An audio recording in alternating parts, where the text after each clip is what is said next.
الف اللہ چمبے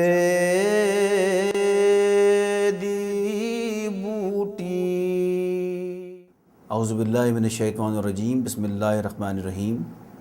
الصلاۃ والسلام علیک یا سیدی یا رسول اللہ، الصلاۃ والسلام علیک یا سیدی یا حبیب اللہ، نحمدہ ونصلی علی رسولہ الکریم، اما بعد۔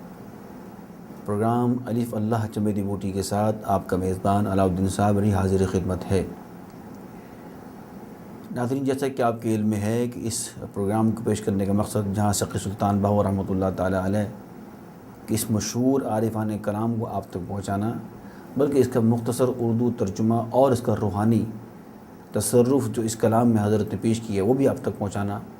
تاکہ مسلمانوں کو بالخصوص آج کے نوجوانوں کو اس بات کا علم ہو کہ تصرف اور تصوف کی کیا اہمیت ہے۔ اللہ تعالیٰ سے دعا ہے کہ رب العالمین شفا ٹی وی کی اس کاوش کو اپنی بارگاہ میں قبول فرمائے اور اس گناہ گار کے لیے بھی توشہ آخرت ہو۔ آج کے اس پروگرام کا پہلا بند سماعت فرمائیے۔ فرماتے ہیں سقی سلطان باہو، میں کوجی میرا دل بر سونا، کیوں کر اس نو بھاواں ہو، ویڑے ساڈے وڑدا ناہی، لکھ وسیلے پاواں ہو۔ اس پہلے دو مصروں میں سقی سلطان باہو عشق اور محبت کے بارے میں کچھ باتیں کہنا چاہ رہے ہیں، اور جس طرح وہ رب العالمین کو یہ کہہ کر پکار رہے ہیں کہ کہاں اللہ کی ذات اور کہاں اللہ کے نبی کی ذات اور کہاں یہ گناہ گار، تو انہوں نے اپنے آپ کو اس حوالے سے یہ کہنے کی کوشش کی ہے کہ میں کوجی سے مراد ہوتا ہے کم کہ صورت خوبصورت نہ ہو، اور میرا دل بر سونا، دل بر سے انہوں نے اللہ کی وحدانیت حقانیت کو اشارہ کیا ہے کہ وہ نہایت خوبصورت ہے، اور میں تو کوجا ہوں۔ کوجی بیسیکلی فیمیل میں استعمال ہوتا ہے، لیکن شاعری کے سنس میں دیکھا گیا ہے کہ شاعری اردو ہو، ہندو ہو، کسی اور زبان میں بھی ہو، تو شاعر ہمیشہ جب حسن کی بات آتی ہے تو وہ ہمیشہ خواتین کا طرز تخاطب اختیار کرتا ہے۔ یہ ایک شاعری کا ایک انداز ہے۔ فرماتے ہیں میں کوجی میرا دل بر سونا، کہ میں تو بصورت سا ہوں لیکن میرا جو دل بر ہے بہت خوبصورت ہے، کیوں کر اس نو بھاواں ہو، تو جب میں ایسا ہوں تو میں اسے کس طرح بھا سکتا ہوں، میرے میں ایسی کوئی اٹریکشن نہیں کہ خوبصورتی نہیں کہ میں اس کو بھا جاؤں۔ ویڑے ساڈے وڑدا ناہی، ویڑا بولتے ہیں صحن کو، وڑدا ناہی سے مراد آنا نہ آنے کو بولتے ہیں۔ ویڑے ساڈے وڑدا ناہی، کہ کبھی یہاں پر وہ آتا نہیں ہے۔ لکھ وسیلے پاواں ہوں، وسیلے سے مراد یہ ہے کہ کوئی واسطہ دینا، کسی کی طرف اشارہ کرنا۔ لکھ وسیلے، لاکھ وسیلے میں ڈالتا ہوں، کیونکہ وہ پھر اپنی کمائیگی کا اور اپنی کمتری کا احساس کر رہے ہیں اور کہہ رہے ہیں، عاجزی اختیار کر رہے ہیں کہ میرے پاس کوئی ایسی چیز نہیں ہے، کوئی ایسی اٹریکشن نہیں ہے، ایسی خوبصورتی نہیں ہے کہ میں اپنے محبوب کو جس سے مجھے محبت ہے اس سے کہوں کہ یہاں پر آئے، حالانکہ میں بہت سارے وسیلے پہ ڈالتا ہوں لیکن پھر بھی وہ یہاں پر آتا نہیں ہے۔ نہ سونی نہ دولت پلے، پہلے کوجی کا جو خوبصورت کم ہوتا ہے اسے کوجی کہتے ہیں۔ نہ سونی جو بہت خوبصورت ہوتا ہے، اگر وہ خوبصورت نہ ہو تو اسے سونا کہتے ہیں۔ نہ سونی، میں خوبصورت بھی نہیں ہوں۔ نہ سونی نہ دولت پلے، اور نہ میرے پاس دولت ہے، کیوں کر یار مناواں ہوں، پھر اپنی کمائیگی کا وہ احساس کر رہے ہیں اور فرما رہے ہیں کہ نہ میں خوبصورت ہوں، نہ میرے پاس دولت ہے، آخر کوئی تو ایسی اٹریکشن ہو، کوئی تو ایسی خاص بات ہو کہ میرا یار مان جائے۔ اب اس کو اگر وحدانیت کی طرف لے کے چلے جائیں تو یہ اس کا کہنا چاہ رہے ہیں کہ میرے پاس کوئی ایسا عمل نہیں ہے، ایسا کوئی کردار نہیں ہے، ایسا کوئی کام نہیں کہ میرا رب مان جائے، اور نہ ہی اللہ تعالیٰ نے مجھے بہت خوبصورت بنایا ہے کہ رب العالمین کو میری کوئی ادا بھا جائے کہ مجھے وہ بخش دے، مجھے معاف کر دے، اور کبھی ایسا بھی ہو کہ مجھے محسوس کہ ہاں میرا رب میرے قریب ہے۔ اے دکھ ہر سم رہسی باسو، آخر میں سے فرما رہے ہیں اے دکھ ہر دم رہسی باہو، روندی ہی مر جاواں ہوں، اور یہ عاجزی کی انتہا کر رہے ہیں، کہہ رہے ہیں کہ اے دکھ رہسی باہو، کہ یہ جو دکھ ہے اور یہ غم ہے یہ ہر وقت میرے ساتھ رہتا ہے کہ میرے پاس کوئی قابلیت نہیں ہے، کوئی خوبصورتی نہیں ہے، اور یہ عاجزی میں وہ یہ کہہ چلے جا رہے ہیں کہ ایسا نہ ہو کہ یہ دکھ لیے بھی میں اس دنیا سے چلے جاؤں۔ لہذا اس بند سے یہ ثابت کرنے جا رہے ہیں کہ اللہ کی بارگاہ میں جو سب سے مقبول ترین چیز ہے وہ عاجزی ہے۔ میں کو جی میرا دلبر سونا کیوں کر اس نو بھاواں ہو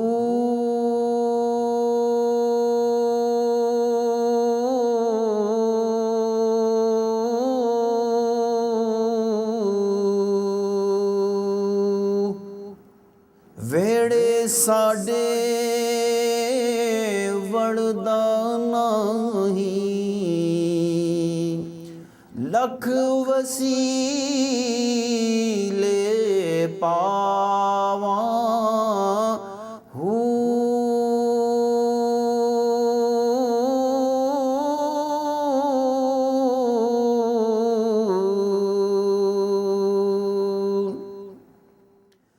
نہ سونی نہ دولت پلے کیوں کر یار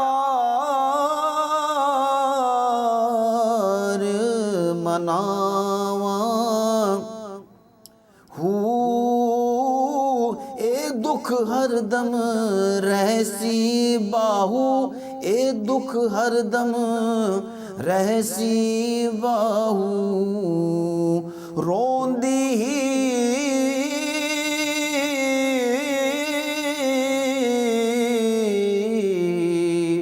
مر جاواں ہو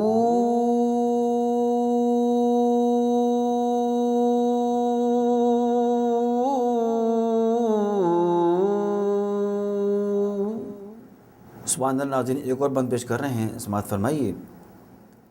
فرماتے ہیں شیخ سلطان باہو، نہ او ہندو نہ مومن نہ سجدہ دین مسیتی ہو دم دم دے وچ ویکھن مولا جنا خزانہ کیتی ہو۔ یہ بھی نہایت ہی خوبصورت بند ہے، اور اس کے پہلے دو مصروں میں شیخ سلطان باہو یہ فرمانا چاہ رہے ہیں کہ نہ تو وہ ہندو ہے اور نہ مومن ہے، اور نہ وہ ان لوگوں میں سے ہے جو ہر وقت مسجد میں جا کر سجدے میں پڑا رہتا ہے۔ دم دم دے وچ ویکھن مولا جنا خزانہ کیتی ہو، لیکن جو اللہ کی بارگاہ میں محبت سے اخلاص سے سجدہ کرتے ہیں ان کے بارے میں اگلے مصر میں کلیئر کر رہے ہیں، فرما رہے ہیں صاف واضح الفاظ میں کہ اللہ کی وحدانیت سے کون آگاہ ہوتا ہے۔ فرماتے ہیں دم دم دے وچ ویکھن مولا، کہ ہر وقت میں، ہر لمحے میں، ہر گھڑی کے اندر انہیں اللہ کی وحدانیت نظر آتی ہے، اللہ کی ربوبیت نظر آتی ہے۔ کن کو نظر آتی ہے؟ جنا قضا نہ کیتی ہو، جنہوں نے نماز اس طرح قضا نہیں کی ہو کہ نماز ان کی اس لیے ہو کہ وہ اللہ کو راضی کرنا چاہتے ہوں۔ ایسے لوگ بھی ہیں کہ دکھاوے کی نماز پڑھتے ہیں، ان کی بات نہیں ہو رہی ہے۔ جنہوں نے نماز اس لیے قضا نہیں کی کہ وہ جانتے ہیں کہ یہ نماز ایسی ہے کہ اس کو ہم پڑھیں گے وہاں رب خوش ہوگا، اللہ کی بارگاہ میں قبول ہونے کے لیے، اللہ کی بارگاہ میں مقبول ہونے کے لیے، اپنی بخشش کے لیے عشق کے اندر ڈوب کے جو نماز پڑھ جاتی ہے، وہ نماز جو قضا نہیں ہوتی ہے، ان کے لیے فرما رہے ہیں حضرت جو ایسی نماز قضا نہیں کرتے، دم دم دے وچ ویکھن مولا، کہ ہر دم ہر وقت میں، ویکھن مولا سے مراد دیکھتے ہیں مولا کو، یعنی کہ اللہ کی وحدانیت کو محسوس کرتے ہیں، یعنی کہ اللہ کو ہم دیکھ نہیں سکتے، لیکن ایک شاعر نے فرمایا نا، کوئی تو ہے جو نظام ہستی چلا رہا ہے، وہی خدا ہے۔ ان کی لیے فرما رہے ہیں حضرت دم دم دے وچ ویکھن مولا، ہر دم انہیں اللہ کی وحدانیت کا احساس ہوتا ہے، انہیں محسوس ہوتا ہے کہ ہاں ایک ذات ایسی ہے جو اس کائنات کو چلا رہی ہے، اور ان کے سجدے اس طرح کے ہوتے ہیں کہ انہیں اس بات کا احساس ہوتا رہتا ہے۔ آہے دانے بڑے دیوانے ذات صحیح ونج کیتی ہو، اور وہ لوگ جو دل سے اس قسم کے کام کرتے ہیں ایسے لوگ بہت کم ہوتے ہیں۔ آہے دانے سے مراد کہ ایسے لوگ چنے ہوئے ہوتے ہیں، آہے دانے بڑے دیوانے، جو لوگ دیوانہ ہو جاتے ہیں، انہیں اس بات کی فکر نہیں ہوتی ہے کہ انہیں کون دیکھ رہا ہے، وہ دنیا کو دکھانے کے لیے اللہ کی عبادت نہیں کرتے، وہ دیوانہ بن جاتے ہیں۔ وہ جانتے ہیں کہ اللہ کو حاصل کرنا ہے تو اللہ کی راہ میں دیوانہ وار اس کی عبادت کرنی ہوگی، لوگوں کو دکھانے کے لیے نہیں کرنی ہوگی، لوگوں کو خوش کرنے کے لیے نہیں ہوگی، دنیا کے مراتب حاصل کرنے کے لیے اللہ کی عبادت نہیں کرنی۔ وہ دیوانے ہوتے تو اس لیے ہوتے ہیں کہ وہ جانتے ہیں کہ سجدہ کریں گے تو پھر ہر چیز سے نجات مل جائے گی۔ اس لیے اقبال نے فرمایا ہے وہ ایک سجدہ یہ تو سمجھتا ہے گراں، ہزار سجدوں سے تجھے دیتا ہے نجات۔ سلطان بابو یہ فرما رہے ہیں آہے دانے بڑے سیانے، یعنی کہ وہ لوگ ہی سیانے ہیں، سمجھدار ہیں جو اللہ کی وحدانیت کو، شان ربوبیت کو سمجھتے ہیں اور وہ سجدہ کرتے ہیں جو اللہ کی بارگاہ میں قبول ہو، جس سجدے میں اللہ کو منانا ہی ان کے پیش نظر ہو۔ آخر فرماتے ہیں قربان تنا تو باہو جنا عشق بادی چن لیتی ہوں۔ آخر میں پھر وہ سخی سلطان باہو فرما رہے ہیں کہ ان لوگوں کو میں قربان جاؤں کہ جنہوں نے اللہ سے اس طرح محبت کی کہ ان کو اللہ سے عشق ہو گیا، اور یہی ہیں وہ لوگ جو کہ عشق کی باتیں جیت لیتے ہیں۔ یاد رکھیے ہمیں دنیا میں بھی اگر کچھ حاصل کرنی ہو تو جب تک ہم پوری ڈیڈیکیشن کے ساتھ، پوری توجہ کے ساتھ اس کی حاصل کرنے کی کوشش نہیں کریں گے تو وہ حاصل نہیں ہوگی۔ اللہ کو اگر ہم نے حاصل کرنا ہے تو اللہ تو دل کے حال جانتا ہے، وہ تو 7 سمندر کے نیچے بھی جانتا ہے کہ کیا ہو رہا ہے، اور 7 آسمان کے اوپر بھی کیا رہا ہے وہ جانتا ہے۔ ہم تو اس کی مخلوق ہیں، اس نے ہم کو تخلیق کیا ہے، لہٰذا ہم کسی قسم کی ریاکاری، مکاری اور فریب اس دنیا میں تو لوگوں سے کر سکتے ہیں، نعوذ باللہ من ذالک اللہ سے نہیں کر سکتے۔ اگر ہم اللہ سے سچا عشق کریں گے تو یقین اللہ کو اس کا علم ہوگا۔ انہی کے لیے آخری مصرع میں سخی سلطان باہو فرما رہے ہیں قربان تنا تو باہو جنا، کہ میں ان لوگوں کے قربان جاؤں باہو جنا عشق کی باتیں چن لیتی ہوں۔ چن لیتی سے مراد چن لی، کہ جنہوں نے یہ چن لیا کہ ہاں بس ہم نے اللہ کو خوش کرنا ہے، اللہ کے رسول کو خوش کرنا ہے، اور ان احکامات پر عمل کرنا ہے جو اللہ اور اس کے رسول کے بتائے ہوئے ہیں۔ جب بندہ ان احکامات پر عمل کرتا ہے اس کو عشق کی باتیں چن لینے کا نام کہتے ہیں، اور جو لوگ عشق کی باتیں چن لیتے ہیں وہ اس دنیا میں بھی کامیاب ہوتے ہیں اور آخرت میں بھی کامیاب ہوتے ہیں۔ نا او ہندو نا مومن نا سجدہ دین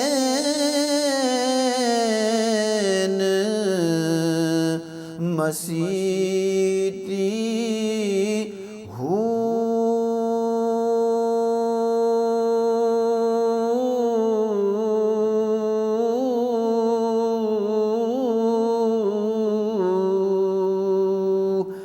دم دم دے وچ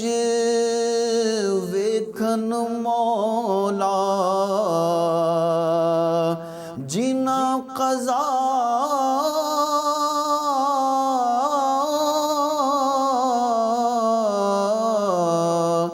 نہ کیتی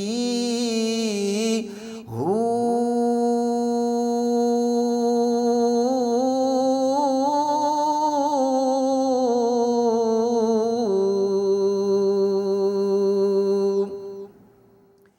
آہے دانے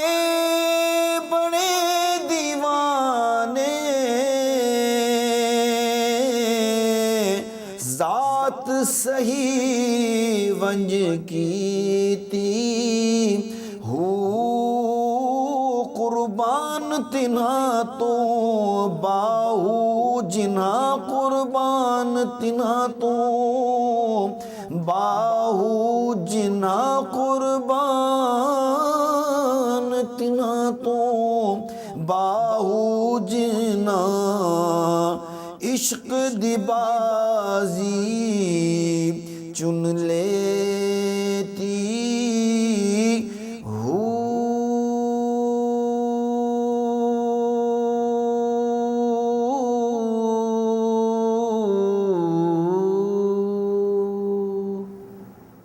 سبحان اللہ ناظرین، ایک اور بند پیش کر رہا ہوں، سماعت فرمائیے۔ فرماتے ہیں سخی سلطان باہو نہ رب عرش معلا اتے نہ رب خانے کعبے ہو، نہ رب علم کتاباں لبھیا نہ رب وچ محراب ہو۔ جیسا کہ ہم سب جانتے ہیں کہ رب العالمین کی ذات کے بارے میں یہ گمان کرنا بھی دار اسلام سے خارج ہونے کے مترادف ہے کہ وہ کس طرح کا ہوگا۔ اللہ تعالیٰ کے بارے میں آپ کسی قسم کا گمان نہیں کر سکتے۔ قرآن شریف میں آیا ہے کہ میں انسان کی شرح سے زیادہ قریب ہوں، لیکن یہ تب محسوس ہوگا کہ جب واقعی ہم اللہ کو دل سے رب مانیں اور اس سے محبت کریں اور اس کی عبادت کریں۔ لیکن اگر ہم اس دنیا میں چاروں طرف نظر دوڑائیں تو ہمیں اس بات کا اندازہ ہوگا کہ یقیناً کوئی ذات ایسی ہے جو اس پوری کائنات کو چلا رہی ہے۔ تو مادی اعتبار سے رب العالمین کے بارے میں کسی بھی قسم کا کوئی ذہن میں ہم نقشہ نہیں کھینچ سکتے کہ نعوذ باللہ من ذالک رب ایسا ہوگا، لیکن یہ ہمارا یقین کامل ہے کہ رب ہر جگہ ہے۔ تو فرما رہے ہیں سقی سلطان بہو، دین اسلام کو دیگر ادیان پر ممتاز فرما رہے ہیں، اور مذاہب میں چاہے وہ ہندو ہو یا اور کلچر ہو، انہوں نے کوئی نہ کوئی ایک چیز تراشی ہوئی ہے، کسی نے بت تراشا ہوا ہے، کسی نے کچھ تراشا ہوا ہے، کسی نے کچھ کیا ہوا ہے، کہ اس کے اندر وہ اپنے نعوذ باللہ من ذالک رب کو تلاش کرتے ہیں۔ مسلمان الحمدللہ ایک ایسا واحد دین اسلام ایک ایسا واحد دین ہے کہ جس میں اس بات کی گنجائش نہیں ہے، اور ہم اپنے رب کے بارے میں کسی قسم کا گمان بھی نہیں کر سکتے۔ وہ اس سے برتر ہے، اس سے اعلیٰ ہے۔ ہماری سوچ ختم ہو سکتی ہے، لیکن رب العالمین کی شان ربوبیت کا وہاں آغاز بھی نہیں ہوتا۔ اس لیے فرما رہے سقی سلطان بہو، نا رب عرش معلیٰ اتے، کہ اگر آپ کے ذہن میں یہ ہو کہ عرش معلیٰ پہ رب مل جائے گا تو ایسا نہیں ہے۔ نا رب خانہ کعبہ ہو، اگر آپ یہ گمان کریں کہ رب ہمیں خانہ کعبہ میں نظر آ جائے گا کسی خاص شکل میں، تو ممکن نہیں ہے۔ آگے فرماتے ہیں سلطان بہو، نا رب علم کتاباں لبیا، بعض لوگ سوچتے ہیں کہ ہم بہت ساری کتابیں پڑھ لیں گے، علم حاصل کر لیں گے تو رب مل جائے گا، ایسا بھی نہیں ہے۔ نا رب وچ محراب ہو، جس طرح مسجد میں محراب ہوتی ہے، اگر کوئی شخص چاہتا ہے کہ میں اللہ کی بارگاہ میں سجدہ کروں گا، اور کوئی ایسا بہانہ بن جائے گا مجھے رب العالمین کسی محراب میں بھی نظر آ جائے گا، تو اس کو بھی انکار کر رہے ہیں۔ اللہ تعالیٰ کی ذات، ہماری نگاہیں، ہماری سوچ دیکھنے سے، سوچنے سے، سمجھنے سے قاصر ہیں، اس لیے وہ دوبارہ اس کو بابا تاکید فرما رہے ہیں، نا رب عرش معلیٰ اتے، نا رب خانہ کعبہ ہو، نا رب علم کتابیں لبھیا، نا رب وچ محراب ہو، گنگا تیر سی مول نہ ملیا،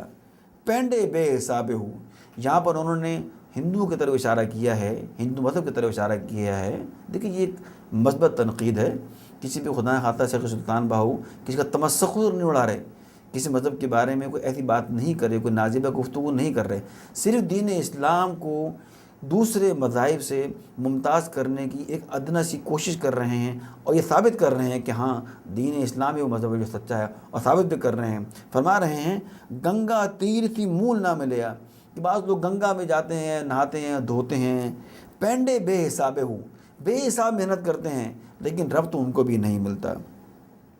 جدہ مرشد پھڑیا باہو، جدہ مرشد پھڑیا باہو، چھٹے سب عذاب ہو۔ جب سے ہم نے ایک کامل مرشد کی صحبت اختیار کر لی، کسی اللہ والے کی صحبت اختیار کر لی، تو آخری مصرعے کے آخری حصے فرما رہے ہیں، چھٹے سب عذاب ہو، تو پھر ہمیں سارے عذاب سے نکل گئے، ساری پریشانی سے نکل گئے۔ وہ لوگ جو اللہ کو ڈھونڈنے کی کوشش کرتے ہیں، کبھی عرش کی طرف دیکھتے ہیں، کبھی فرش کی طرف دیکھتے ہیں، کبھی کتابیں کھنگالتے ہیں، کبھی مسجد میں جانے کی کوشش کرتے ہیں، اور نان مسلم لوگ جو کہ گنگا میں جاتے ہیں، نہاتے ہیں، دھوتے ہیں، اور اللہ تعالیٰ کو ڈھونڈنے کی کوشش کرتے ہیں، اور بہت ساری محنت کرتے ہیں، کسی کو رب نہیں ملتا۔ ہاں اگر کوئی رب مل جاتا ہے تو کوئی اللہ والے کے پاس چلے جائے، وہ آپ کو اس طرح کے طریقے بتاتا ہے دنیا میں رہنے کے، دین کے طریقے ایسے بتاتا ہے کہ آپ ان پہ عمل کرتے ہیں تو آپ کو محسوس ہوتا ہے کہ ہاں ہمیں رب مل گیا ہے۔ اور کیسے مل گیا ہے؟ کہ آپ کے دل کو اطمینان ملتا ہے۔ اس لیے اللہ تعالیٰ نے قرآن کریم فرقان حمید بتایا، فرمایا، الا بذکر اللہ تطمئن القلوب، بے شک دلوں کا اطمینان اللہ کے ذکر میں ہی ہے۔ یہ اللہ والے یہی بتاتے ہیں کہ اگر تم کو رب حاصل کرنا ہے، اللہ کا ذکر کرو، نیک نیتی سے کرو، اس طرح کرو کہ جیسے واقعی تم اللہ سے محبت کرتے ہو۔ یہ اللہ والے کی شان ہوتی ہے کہ جب آپ اس کی صحبت میں جاتے ہیں تو آپ کا ذکر اللہ کی طرف مائل ہوتا ہے، آپ کا دل اللہ کے ذکر کی طرف مائل ہوتا ہے۔ اس لیے اقبال نے فرمایا، نگاہ مرد مومن سے بدل جاتی ہیں تقدیریں۔ وہ مرد مومن وہی ہو سکتا ہے کہ جو اللہ کو دل سے چاہتا ہو، دل سے محبت کرتا ہو، اس سے ڈرتا ہو۔ جب ان کی صحبت میں ہم جاتے ہیں تو اپنی صحبت سے اور اپنی باتوں سے وہ ایک عام بندے کو اللہ والا بنا دیتا ہے، پھر رب حاصل ہو جاتا ہے۔ نا رب عرش معلیٰ تے، نا رب خانہ کعبہ ہو،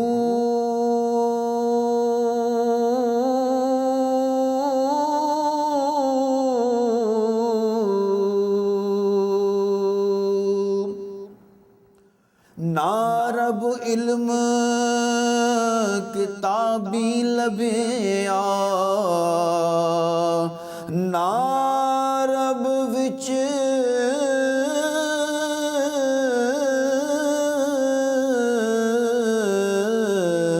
محراب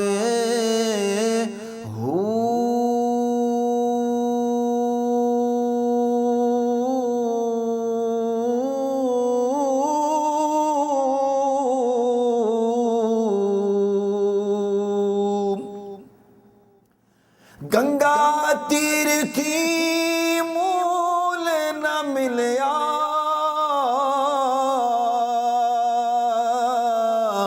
پینڈے بے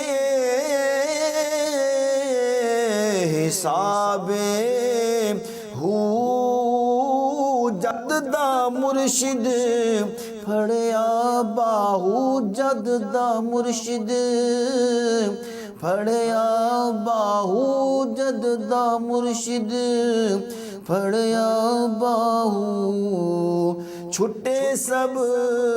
عذاب ہو